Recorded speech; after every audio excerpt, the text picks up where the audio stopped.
Hello? Hello. I'm looking for my wife. Wait. Okay. This is where it has to happen, then this is where it has to happen. I'm not letting you get rid of me. How about that, huh? This used to be my specialty. Yeah, I was good in the living room. They'd send me in there and I'd do it alone, but now tonight, our little project, our company had a very big night. A very, very big night. I have to send a text. Go ahead. But it wasn't complete. Wasn't nearly close to being in the same vicinity as complete because I couldn't share it with you. I couldn't hear your voice or laugh about it with you. I miss my... Honey, I miss no my anchovies. wife. No anchovies. Pasta is on the side. We live in a cynical world. 20 minutes. A cynical world. And we work in a business of tough competitors. I love you. You complete me. And I just had to come in here and tell you. Shut up. Just shut up. You had me at hello. You had me at hello.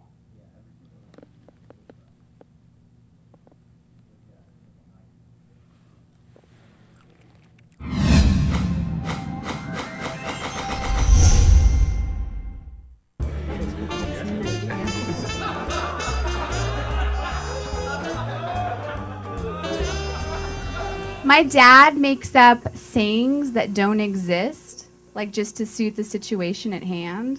Like he'll be like, it's like the old saying goes, if you're tired, just go to sleep.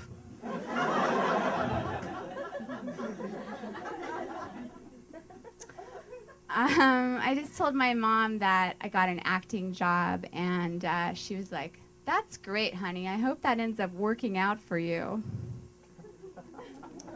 I'm like, it just did end up working out for me when I got the job.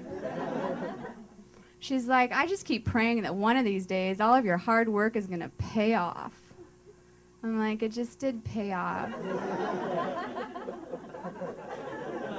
This day. The day that I got the acting job. It's like, who do I have to fuck to get a congratulations? I'm so glad that you guys are here because one time I did a one-person show and my agent canceled like the night of the show. Like she was like, I'm not going to be able to make it because I have to take care of my roommate who just had surgery. Well, come to find out it was plastic surgery. So my agent missed my one-person show because her roommate had plastic surgery. And P.S., why does my agent have a roommate?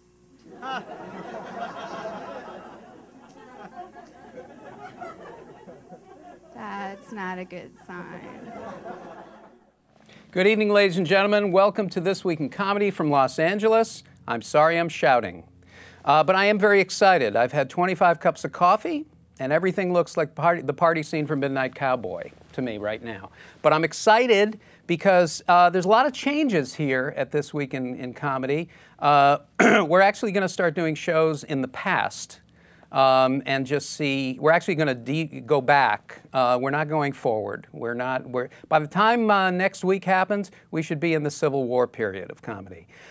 This is the show that's all about comedy from the creators, all about comedy from the writers, directors, actors, stand-up comedians who create comedy. And really, it's about the people who create comedy. And we have a very special guest tonight. She's an actress, she's a writer, she's a comedian, she's a hyphenate. And she's very funny and very creative. Reno 911, Late Show with that guy, Craig. No, it's not Kilborn. I'm going through the things. You've seen it. She's amazing, and her name is Melinda Hill. Excited to have Melinda Hill. And I'm really, as I say, there are a lot of changes. My research staff has gone on vacation. And so we're just putting it together here. It's like it's fresh and it's brand new. I have to tell you that originally I'm from Boston, and my family still lives back there, and I live here 3,000 miles away in beautiful sunny California. Coincidence? I don't think so. This was a carefully planned, choreographed move. I love my family, and yet I want to be happy. That's the problem I'm having. I feel like California is just a big refugee camp for people who are at war with their pasts. I have this feeling if people could get along with their families, there'd be no one living here. No one. Not a soul.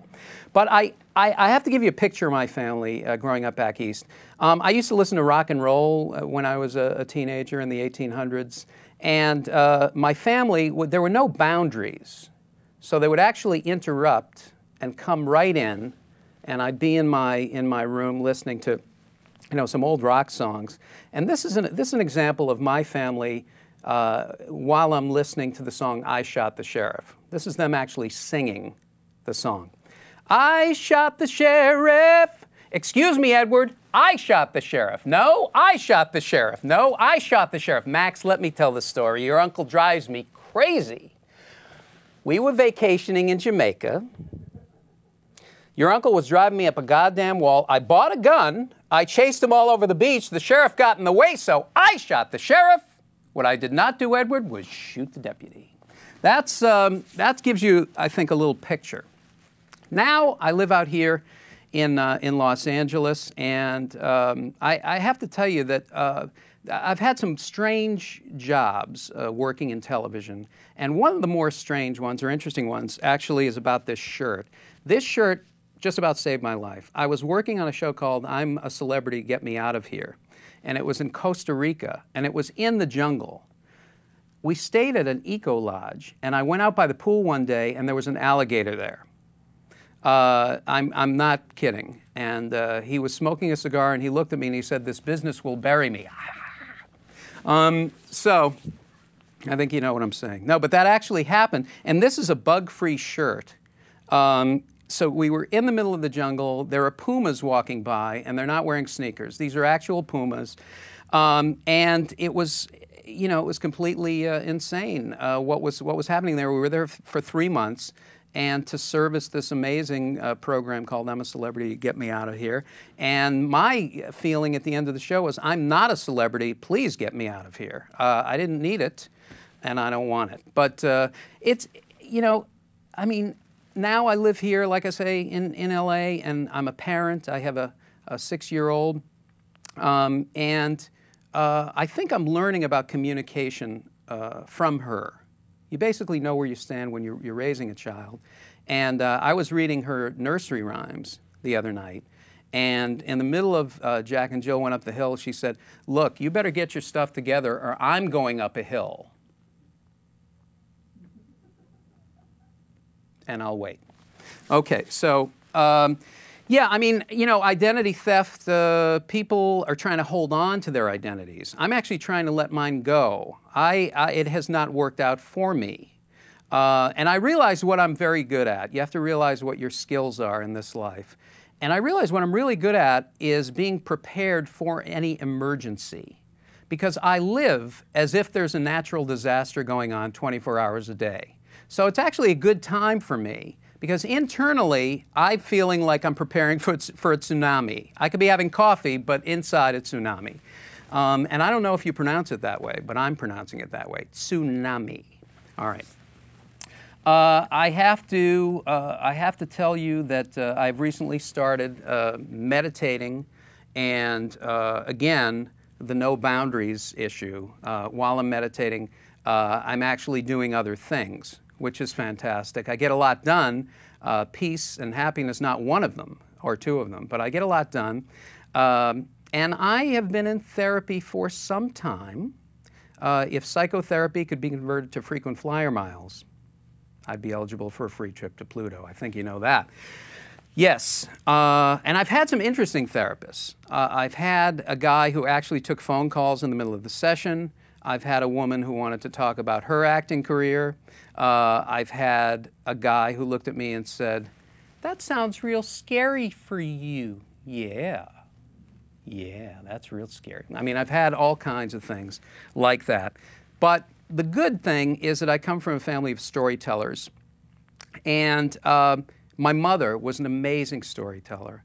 My mother would tell you a story about a tuna sandwich she ate in 1946 and make it sound like the most goddamn exciting thing you've ever heard of. And she had this little tick, this little habit. She would whisper the word in a story that she was uncomfortable with. She'd whisper the word, saying, wait, and I tell you. You remember Sarah, the beauty from down the street? Got married a very nice man, very handsome, has his own business, Filipino. And so I think you know about that. So interestingly enough, the family that I grew up with, they were like a Hebrew posse. They would attack from right to left, and sitting around that kitchen table, it was really a wall of bread. There was a carbohydrate conveyor belt, and the bread was loaded onto the carbohydrate conveyor belt, and it was used as a pillow of suffocation for emotions. I think you know that. There was a snack cracker alley area, and you know, the people were great storytellers, and usually, you know, complaining about little things here and there. My father, I remember, tried to speak up once, and my mother shoved bread down his throat. She was like a bazooka bread gun. So here I am hosting the show. I've always been interested in the people who do comedy, what they're like, and how they're able to balance their lives around a world of stand-up, around, you know, being funny people. The thing is that funny people have a lot going on with them, I find. They have other layers, other levels, and we look into that a little bit too. I think this is a very interesting time to be a comedian. Paul Provenza, my friend, has a show on Showtime called The Green Room, and comedians are starting to be looked at in media as human beings, and it's very interesting. You can be flawed, you can talk about other things, and you can be funny at the same time. Not like I'm doing now, but you can be. But basic communication skills, very, very important. It's, you know, and you sometimes you hear things, you hear your own sort of voice running through things. And you know, the other day I was at work, and my boss called me in. He said, let's talk about this sketch. And I thought, what I heard is, you'll never make it in this town. And so you have to really discern what's going on. This is a time of interactivity. People want to be interactive, but I'm not sure that they're interconnected. I'm not sure that there's a connection going on. Like, you can email, you can talk to anybody any time of the day or night, but with no feelings, and so with no feeling for the connection. So I grew up in a time where the phone was so heavy that it could be used as a murder weapon if you so chose.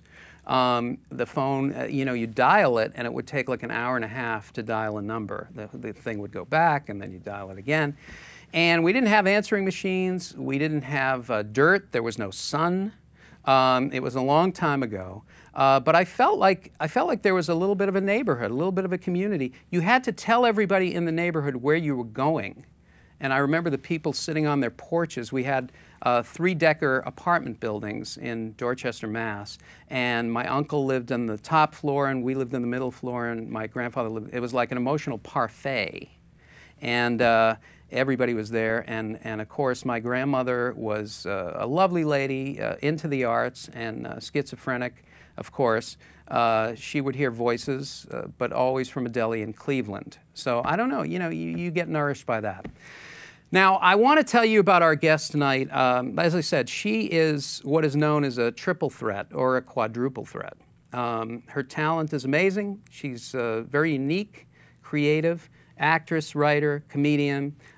She has CDs coming out. She has a solo show called Marriage Material, which is very funny. She was on the Sarah Silverman program. And she's also a great sketch actress, too. And you're going to see this short film parody coming up here, starring our guest, Melinda Hill. Take a look at that, and then Melinda will join us. She was fast and dangerous. Time to make the donut. Just like the cars she stole. Never met an 87 red Ferrari they didn't like. Wherever you go, there you are. Busted for Grand Theft Auto. Locked away without a key. Had a lot of time to think. She kissed crime goodbye, but it's still kissing her hello. crooked arrow never flies straight, straight, straight. They'll steal everything, including your heart. She couldn't outrun her past. The eagle has landed. Your mentally challenged brother botched a boost with us, and we need you to set the record straight. Be at 9 Lambshank Way at 3 and the kid pays the piper. Sometimes blood is thicker than determination. This is our jack. This car is ours. You have that in writing? Put this in writing. You don't know who you're tangling with.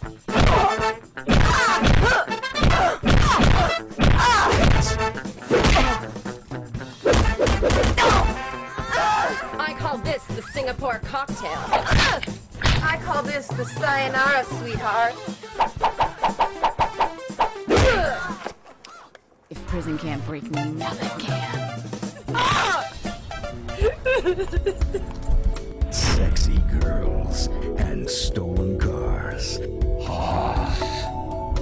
Your heart's not safe. Hasta la pasta. Anyway, well, that was one of the funniest things you're ever going to see, and starring my guest tonight, Melinda Hill. Melinda, first of all, it's a pleasure. We have a lot of mutual friends. That clip makes me, I'm doubled and over in pain from watching that clip. It's hot. And you just got back from Maui? Yeah, I was in Hawaii for 10 days. I did a show in Maui at Maui Art and Culture Center, and then went on to the other island, Hawaii, for a week. My God, how are you able to sit up straight in a chair? I am so tired, but I had a lot of coffee today. Oh, that's good. That's a good antidote to the Maintaining. Your show, this is marriage material that you did there. I'm fascinated by something that I read in the bio about marriage material. You use the word comfort and nourishment, and they're kind of two different things.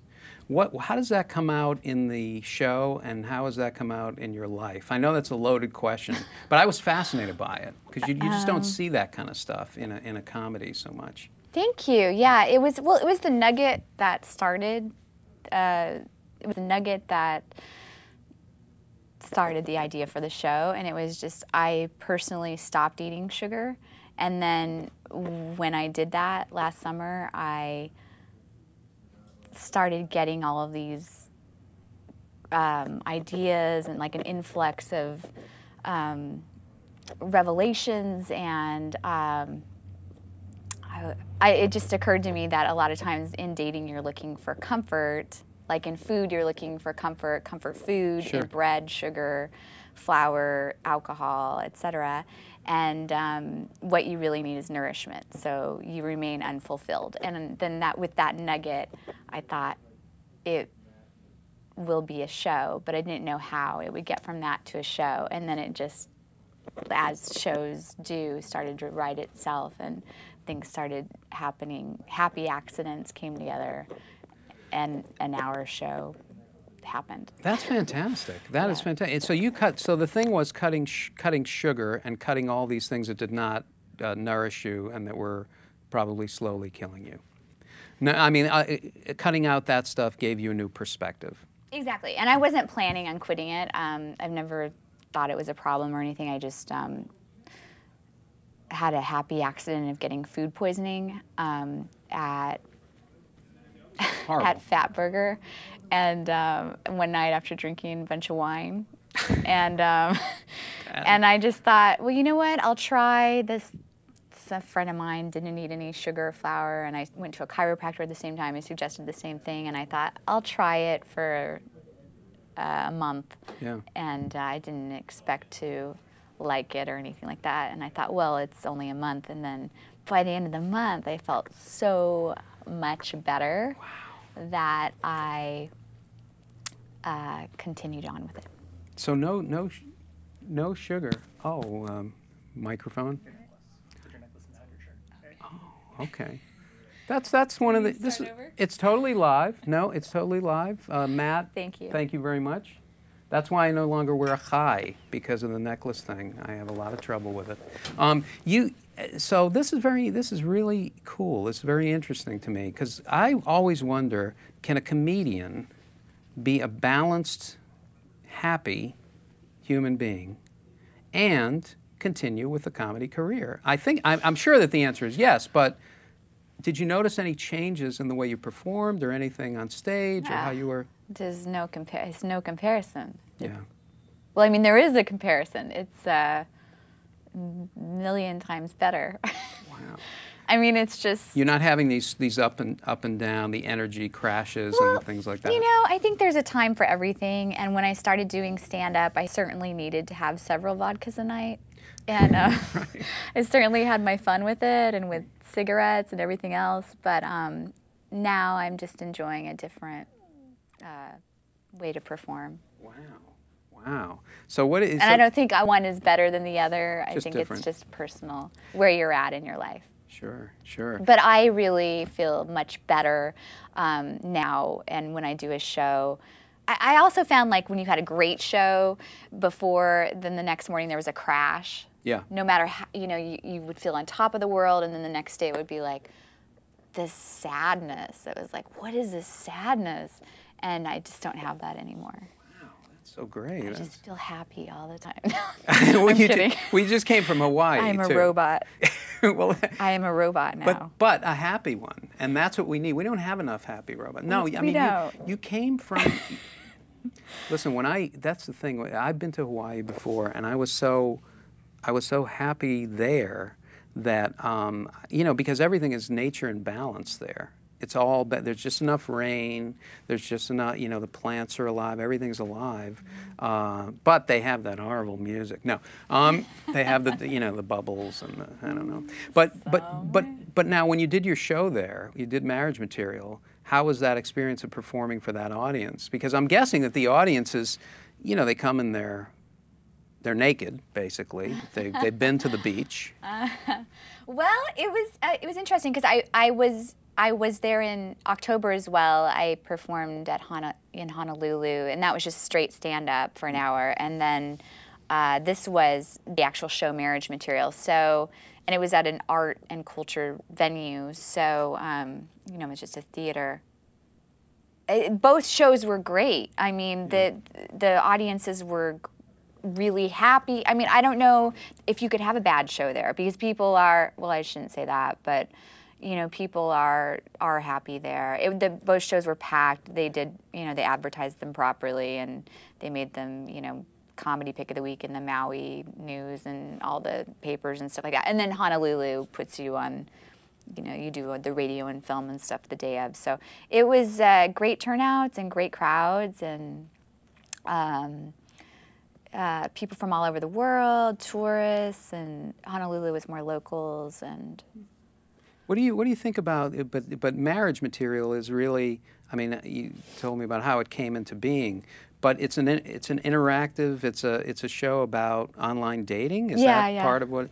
And did you had that experience for a while of online dating? Yes, I joined forces with the online dating service, and what happened? I was kind of dipping my toe in, and I was dabbling, and but I was sort of busy. And long story short, I one day ended up leaving the online dating, and I was like, oh, I guess I should arrange some dates before I leave. So I wrote somebody who was interested. I said, oh, I'm leaving the service. Here's my number. Just call me, which I wouldn't normally give my number out. And so this guy called me a few times. And he called me 4 times, and then I called him back, a few days later, and he didn't. He's like, "Who is this?" And I was like, "It's Melinda. You called me, Melinda. Melinda who? Melinda from the thing. You called me. How'd you get this number? You left it for me. What?" I never give this number out. This is very weird. I find this highly unusual. I don't know how you got this number, but I think this is odd. And I was like, okay, that's cool, bye, you know, take care, good luck with your life. And then I hung up, and I said, you know, let's forget the whole thing. I hung up. And then he started texting me, and he was like, is your ego that massive that I should remember who you are because I called you a week ago? Get a clue. You did stand up on Craig Ferguson. That doesn't mean you are Craig Ferguson. That's insane. And I was like, what? And then I was like, classy response, psycho. And then he wrote back this whole barrage of things, including that my arms were really fat and I have bat wings for arms and like all these insults. And I knew he was crazy and I should stop and I should not interact, but something kept making me interact. So I kept texting back these horrible things to him, and it just escalated to where we were in this complete text war with like saying the worst things, and I didn't even know him. And I finally I could not stop texting him. Something took over, and maybe it's that I'm Irish, you know, which just means I'm frequently in a fighting mood but never won a war. And so I finally called my friend Laura House. Yeah, Laura and I House. said, Laura, I cannot stop texting this guy. And she goes, you know, Laura is always calm, and she goes, great, write it all down, read it on stage. And I go, oh. So then I started writing it all down. I wrote it all down. I read it. I didn't know if that would be anything, you know, but Sure. Laura and I have a show together called Story Time, where we can, the whole purpose of the show is to do whatever we want experimentally. And she read a one-person show there. And so I read that one night at Story Time, and everybody was laughing. As the insults got progressively worse, everyone was, you know, losing their... Can I say shit? Oh, yeah. Everyone Say it loud. Everyone was losing their shit, Yeah. and in a Jerry Springer kind of way. And I thought, oh, maybe there's something there. And so that, with the idea of the nourishment thing, and then some other crazy interactions that happened. That is fascinating. That is a very organic way to do a show. I mean, that Yeah. is very unusual. I mean, it's not unusual. I mean, if a show is right and it's meant to be, if it's really you, it comes to you that way. You can't control it so much, and you don't go looking for it as much. But this is coming from like all different kinds of angles, but they're all like foundational. They're all like real life things. Yeah. You know? It was a series of just happy accidents. Wow. I mean, I feel like when you get an idea, I mean, this is my 4th one-person show, so I feel like they're all completely different, but they do come to you, and it's like, I feel like it's like what women probably experience when they get pregnant, where they go, oh my God, a baby now? We don't have the money, I don't have the time, I'm so busy. And then the baby's like, I'm coming, and they're like, well, all right, we'll make it work. Like, these ideas just, I go, no, I'm too busy. I can't write it. I can't make this commitment right now. And then it just takes over, and I'm like, Sure. I just write it, and then I'm performing it. And I set the date first, actually, and then I promote it, and then I am forced to write it. That's fantastic. You set the date first. That's generally how I do it. I love it. I love That's it. how I get things done. Wow, that's a good way to go. I have to have a title. If there's a title, then I can do it. Yes, it's very, yes. I start with the title, and then I work backwards. So I have about 800 hours of titles, but no material. No, but the titles are amazing. You should just do a show just listing titles. I'm just going to read it. I'm just going to read it, and I'll read it in my pajamas. Now, you should be. This thing came to me the other day. I was thinking, just be the most you can be. Even though that sounds like it's like a book from 1968, it really is. You just need to, the most you, and usually you're resisting all the things that, I'm not saying you're not resisting, I'm resisting, but you're resisting all of the stuff that really is you a lot. Afraid of it, not wanting to do it, putting it off. That's very true. So I think the most, you got to go towards what organically feels like the most you. And when something comes and takes you over like that, it's just meant to be. It just is what's going on. Yeah, and I think also people love to hear your secrets, however they are crafted or the boring parts are left out or embellished. But those nuggets of truth, I think, really resonate on a deeper level than. Sure. Although absurd and silly one-liners certainly have their place and are very clever, those nuggets of that stuff that you don't want anyone to know, right, like that somebody told you you have fat arms or something, is really the stuff that people seem to relate to. Wow. Well, in that vein, do you remember your first time? And I mean that by, do you remember your first time performing? Yeah, I'm stand-up or performing in a general? Either. Both. I remember doing a play when I was very young. I don't remember, maybe 5th grade, and it was the Diviners. Okay. And do you mind if I just go back there? You're gonna go back in. Take a second. Go back. Do you mind if I do the monologue? Go back. No.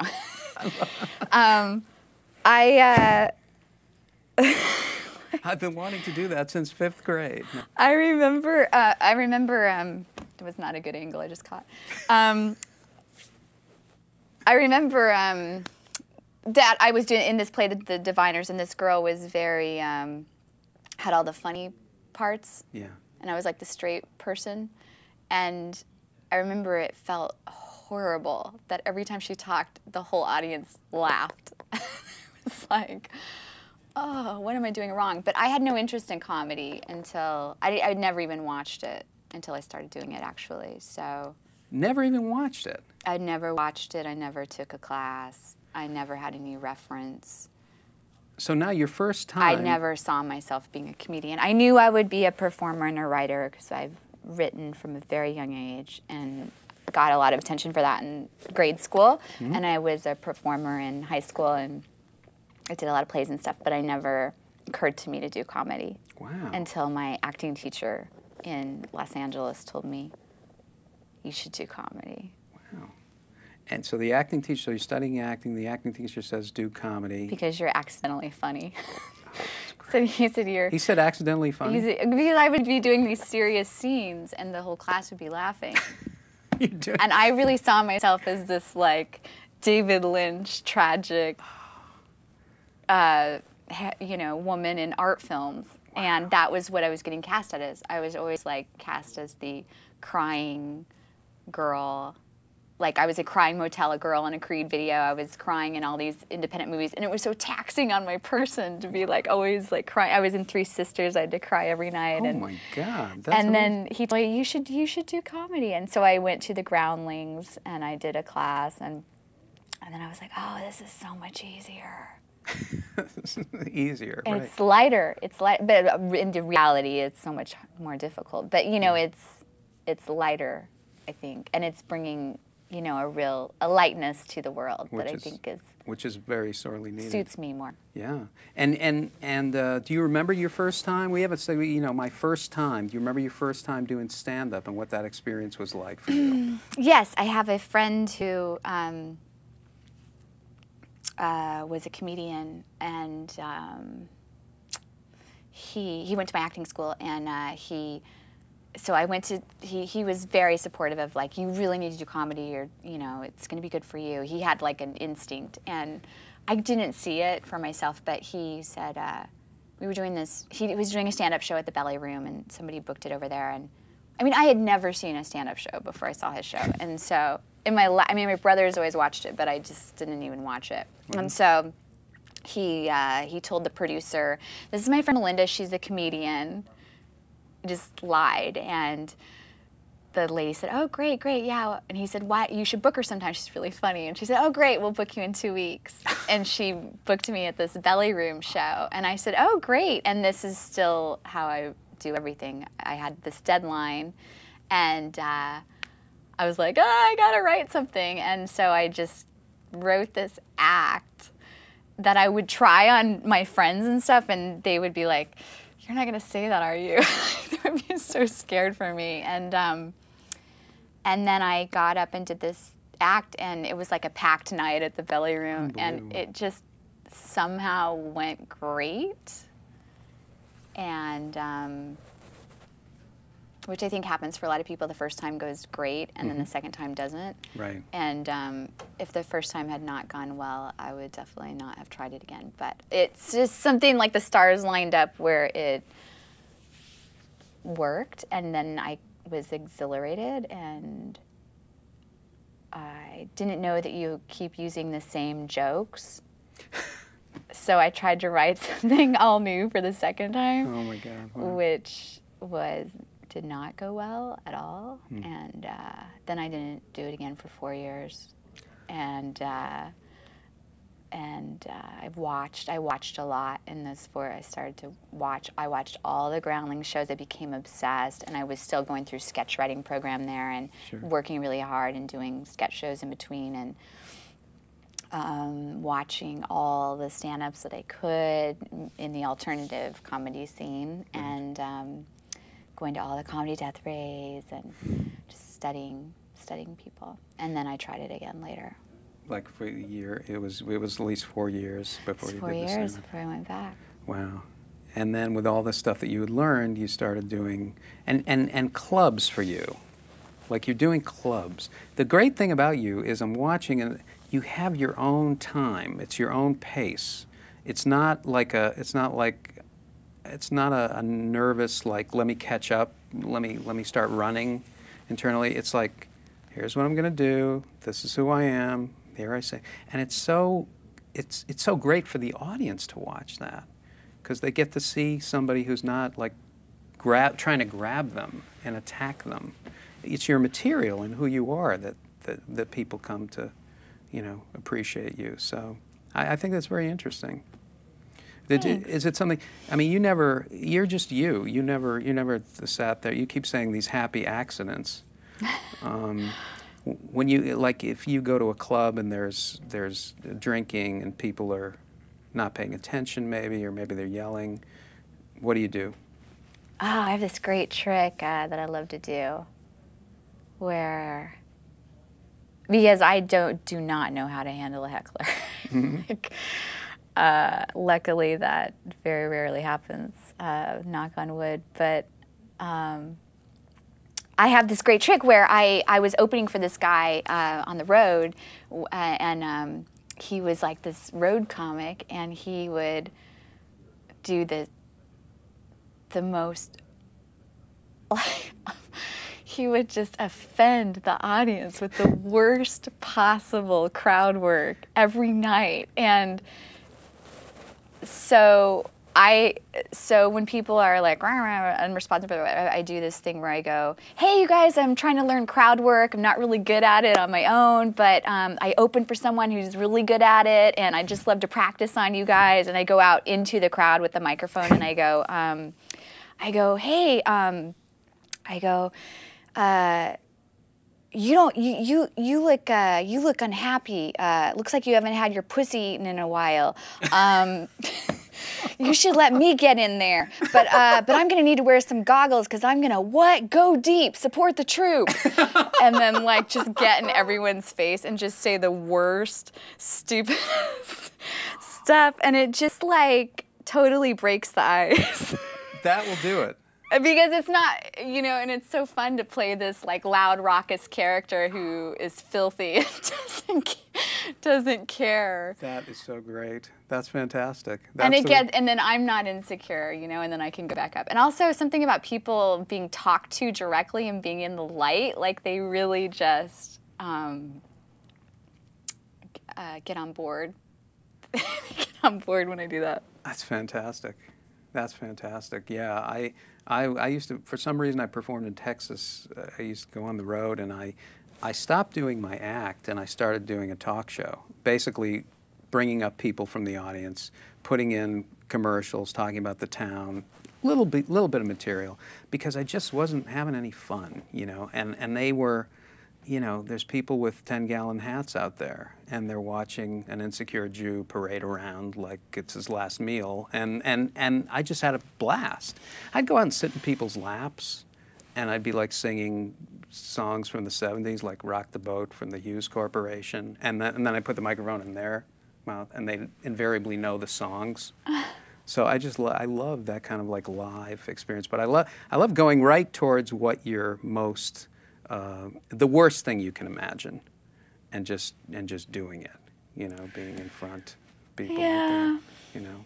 But It's also not, like, I just try never to acknowledge, like, well, this isn't going well. right. Because it just makes everyone uncomfortable. But sometimes I will say, if you'd like to purchase a tape of the show, they are available. Like if you're really bombing, Oh man. you can buy a tape of this.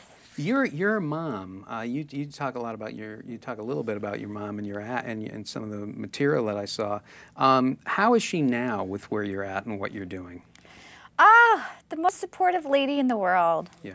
Just the best. Just the best. She's the best. I mean, but it's funny because she knows the jokes about her saying, I hope that works out for you. And now everybody, of course, says that to me all the time. I hope that works out for you. Saw you on Glory Days. I hope that works out for you. You know, and which I love. But she still will be like, I think that might lead to something one day. Even though she knows the jokes about it. And so. Amazing, amazing. And when you do, She's great. and are you close to her in terms of like, does she really know who you open up to her about personal things and stuff like that? Oh yeah, we're more like really good friends because she's only 18 years older than me. Yeah, really close. Wow. I mean, she had me when she was 19, so I guess 19 years older than me. Amazing. Yeah, we're Wow. super close. We do a lot of the same stuff. We can hang. We talk like every day. Wow, it's incredible. And share and did you have brothers and sisters? Two bros You're the in different area codes. You're the youngest. You're the oldest. You're in the middle. I'm the oldest. Yeah. So you're the big sister.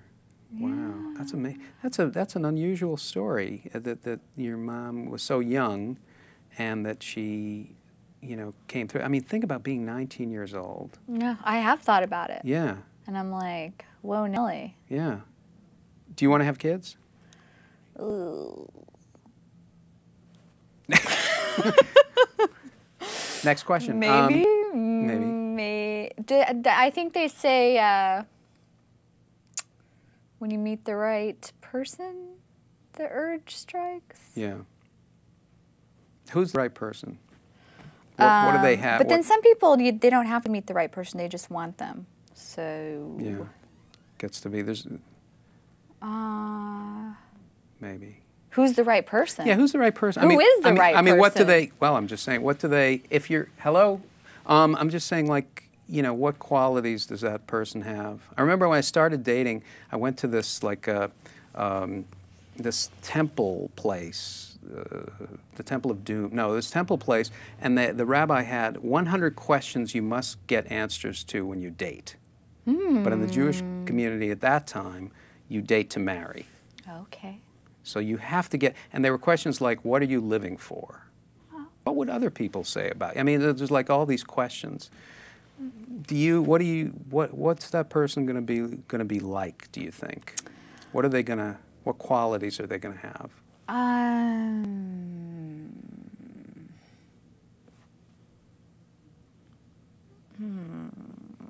It's not somebody who wears like a Pittsburgh Steelers football jersey around the house. They have to think my arms are fat. Good. They have to, no. I don't know. Yeah. I have a list at home, a very specific list. You bring it on a date. It's like a scroll.